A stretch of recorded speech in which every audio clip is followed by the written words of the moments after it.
సుధీర్ గారు, మీరు కొన్ని షోస్లో పాటలు పాడారు కదా, పాపం ఆ చిట్టి తల్లి కోసం ఏదైనా పాడడానికి ట్రై చేయండి. నా కోసం పాడుతుంది మమ్మ.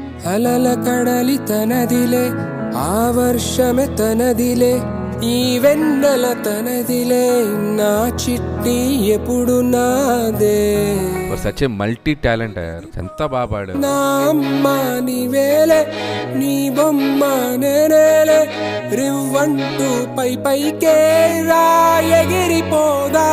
మేమందరం కూడా ఎమోషనల్ అయిపోయాం, నిజంగా అంత టచింగ్ గా ఉంది అసలు. నాతోటి మాట్లాడే బుజ్జాయిన నీకు నేరుగా కుట్టవా, ఏం చిక్క నచ్చిన మిఠాయిలన్నీ తింటాగా నచ్చిన. సుధీర్ మామతో పాటు నువ్వు కూడా పాడి మమ్మల్ని అందరినీ ఏడిపించేసావు. అమ్మడివే గుమ్మడివే ఆయుష్ నూరేళ్ళు కన్నుల్లో ఉంచేస్తా ఉన్నంత దాకాను. నా అమ్మ నీవేలే, నీ బొమ్మ.